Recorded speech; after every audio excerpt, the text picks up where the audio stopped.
So out of the 7 candidates, this would be candidate number 6 who represents PMLN. جناب علی عابد حسین عابد جی سردار عابد حسین خان. جی تو جناب علی آپ کے تاثرات کیا ہیں یہ جو آج کا جو جمہوری ایکسرسائز ہوا اس کے متعلق؟ میں تو اس کو جمہوری ایکسرسائز نہیں کہوں گا. اس میں یہ حلقہ جو ہے ہمارا یہ بہت امپورٹنٹ حلقہ ہے. یہ وہ اس وجہ سے کہ یہاں پہ جو تحریک آزادی کشمیر شروع کی گئی اس کے جو بنیاد رکھی وہ کیپٹن حسین خان شہید تھے. اور اس کے بعد انہوں نے یہ انقلاب بغاوت جو ہے برپا کی مہاراجہ ہری سنگھ کی گورنمنٹ کے خلاف. اور یہاں سے حق کی آواز اٹھائی اور انہوں نے یہ قسم اٹھائی تھی کہ میں اس وقت تک گھر کا کھانا نہیں کھاؤں گا اور کپڑے نہیں بدلوں گا جب تک یہ ملک آزاد نہیں ہو جاتا. اور اس نعرے کو لے کے وہ نکلے. یہاں دوتھان کے مقام پہ پہلی گولی چلی. یہاں سے جہاد کا آغاز ہوا جس وقت یہاں ہماری دارالجہاد ہے. وہاں آپ کو تاریخ یاد ہے کس تاریخ کو؟ تاریخ یہ دارالجہاد کون سی ہے؟ 17 نمبر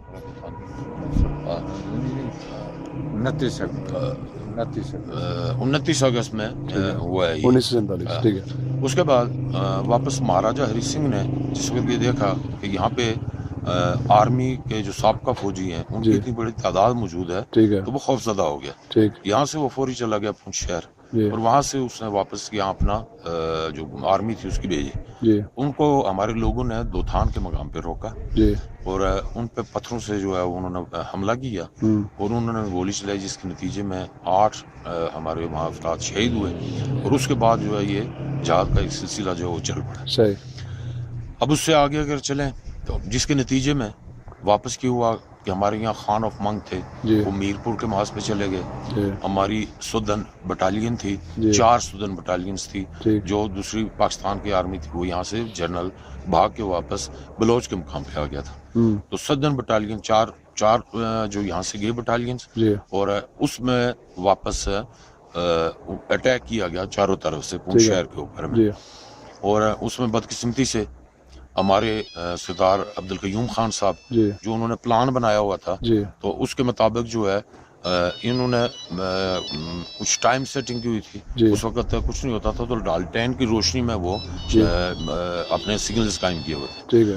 تو ان کی بیوقوفی کی وجہ سے انہوں نے سوچا کہ میں پہلے اپنا نام کمانے کے لیے میں آگے چلا جاؤں. تو انہوں نے جو ہے وہ واپس وہاں لالٹین جیسے جلائی آگے چلے گئے تو ہمارے غازی محمد امیر خان صاحب تھے ان کی بٹالین جو ہے وہ گھیرے میں آ گئی.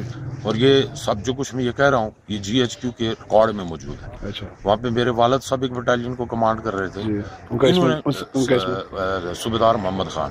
تو انہوں نے واپس اٹیک کر گئے غازی محمد امیر خان صاحب کی بٹالین کو وہاں سے نکالا. لیکن اس میں نتیجہ یہ ہوا کہ جو جگہ انہوں نے لی ہوئی تھی وہاں پہ جو ہے وہ واپس سیز فائر ہوا تو وہ ہمارے کنٹرول میں آ گئی. اب یہ وہ تاریخی جگہ ہے کہ جہاں 55 میں ووٹ کے حقوق کے لیے یہاں سے ایک تحریک اٹھی جس کے نتیجے میں یہاں پر پاکستان سے PC لائی گئی. یہاں سے ہمارے گرنیڈ جو ہیں وہ گھر گرنیڈوں سے اڑائے گئے اور وہ تحریک نے وہ شدت پکڑی کہ ہمیں یہاں پہ وہ ووٹ کا حق مل گیا. وہ تحریک 1955 کی کس مہینے تھی اور کتنا عرصہ چلی؟ یہ تقریباً مارچ میں شروع ہوئی تھی. مارچ میں شروع ہوئی اور یہ جنوری تک رہی یہ تحریک یعنی کہ جنوری 56 تک. 56. ٹھیک ہے. اس کے بعد یہ ہوا. اس کے بعد آرمی میں ہمارے جنرلز یہاں سپاہی سے لے کے جنرل تک لوگ ہیں جو یہاں پہ ریٹائرڈ ہوئے ہیں. ہمارا قبیلہ جو ہے اس نے ہر وقت غیرت کا مظاہرہ کیا. صحیح ہے. اب یہاں پہ جو الیکشن ہوا ہے میں اسی کی طرف آتا ہوں تاکہ آپ کی بات لمبی نہ ہو. تو اس میں یہ الیکشن اس حوالے سے میں سمجھتا ہوں کہ بہت اہم تھا کہ یہ الیکشن جو ہے یہ بائی ہک اور کروک the government of Kashmir wanted to win it. Because the prime minister جو موجودہ ruling party ہے. اس میں اب یہ ہے کہ یہاں پہ ہمارے پونچھ میں اس حلقے میں صدارت دی گئی ایک ایسے شخص کو جو پاکستان پیپلز پارٹی سے تعلق نہیں رکھتا. وہ پاکستان پیپلز پارٹی میں 3 ماہ پہلے شامل ہوا ہے اور اس کو جتنی سینئرٹی تھی یہاں پیپلز پارٹی کی اس کو کچلتے ہوئے واپس اس کو صدر بنایا گیا. پھر واپس یہاں ہمارے دوسرے حلقے میں اسپیکرشپ دی گئی. یہاں سے واپس ٹیکنوکریٹ لیا گیا. ہمارے لوگ باشعور تو ہیں جی لیکن انہوں نے یہ سمجھا کہ یہ سب کچھ ہماری عزت افزائی کے لیے کیا ہے. صحیح ہے. لیکن ہمیں جو ان کا پلان تھا, کیونکہ میں پیپلز پارٹی میں ادھر آیا ہوں, بغاوت کر کے آیا ہوں. اب کتنا عرصہ رہے پیپلز پارٹی؟ پیپلز پارٹی میں نے پی ایس ایف سے سیاست شروع کی تھی ذوالفقار علی بھٹو کے زمانے میں, جو غلام مصطفیٰ خر جو ہیں وہ گورنر پنجاب ہوتے تھے اس وقت سے. اس کے بعد درمیان میں پاکستان میں ہی رہا, تو پاکستان پیپلز پارٹی میں تھا. درمیان میں پھر تھوڑا گیپ کیا میں نے کاروبار کے سلسلے میں, اور پھر ایک سٹیج پہ لبریشن لیگ یہاں پہ جماعت تھی کہ ایچ خورشید صاحب کے ساتھ ہم پالیٹکس کرنے لگے, اور اس میں بعد میں بیرسٹر ایچ خورشید صاحب کی وفات کے بعد بیرسٹر سلطان محمود چودھری صاحب وہ آئی جماعت میں, انہوں نے جماعت مدغم کر دی پاکستان پیپلز پارٹی میں. ایک دفعہ ہم پھر پاکستان پیپلز پارٹی میں آ گئے. بہرکیف یہاں پہ جو محترمہ بے نظیر بھٹو کی پارٹی تھی, جو ذوالفقار علی بھٹو کی پارٹی, وہ پارٹی نہیں رہی, یہ زرداری کی پارٹی. اور یہ آپ کے سکون جتنے پاکستان کے آپ ستون ہیں, آپ پی آئی اے کو لے لیں, آپ ریلوے کو لے لیں, آپ وزارت خزانہ کو لے لیں, آپ واپس عدلیہ کو لے لیں, آپ واپس وزارت داخلہ کو لے لیں, تو کوئی میرا خیال ہے کہ ستون بچے کوئی نہیں. ٹھیک ہے, اسٹیل مل کو لے لیں, سب چیزیں خزارے میں جائے. تو یہاں پہ ہماری ایک میں اسی آپ کے نقطے کی طرف بڑھا ہوں. تو وہ کیا ہے کہ بنیادی طور پہ پاکستان کو انہوں نے کمزور کر کے اس لیے رکھا ہے کہ یہ آنے والے وقت میں اس کے ٹکڑے کرنا چاہتے ہیں, معاشی طور پہ اس کو فیل کرنا چاہتے ہیں, اور یہ اس کی سلسلے کی کڑی ہے کہ یہاں پہ جو ہے انہوں نے صدر بنایا, اور یہ الیکشن انہوں نے جیتنا اس لیے ضروری سمجھا کہ اگر صدر جو ہم نے یہاں سے نامزد کیا ہے وہ اگر ہار جاتا ہے تو ہمارا پلان فیل ہو جاتا ہے.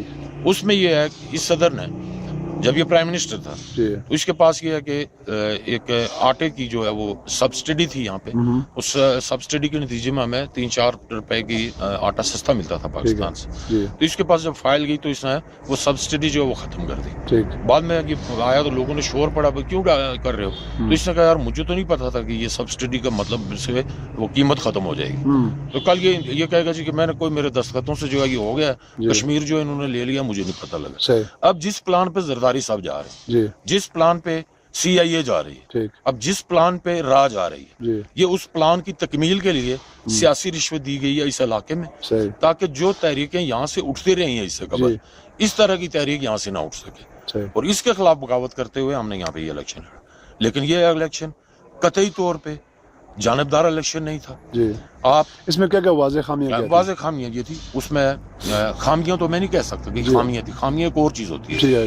یہ پری پلانڈ جو پلاننگ تھی وہ یہ تھی کہ یہاں سے صدر ریاست جو ہے ایک غیر جانبدار ہوتا ہے, اس کے بعد اسپیکر جو ہے ایک غیر جانبدار ہوتا ہے, اور یہ دونوں حضرات اس سے قبل کبھی بھی تاریخ میں نہیں ملتا کہ آزاد کشمیر کے اسپیکر اور صدور جو ہیں گزرے ہیں, انہوں نے یہاں پہ کمپین چلائی کسی میں بھی حل کبھی نہیں کی.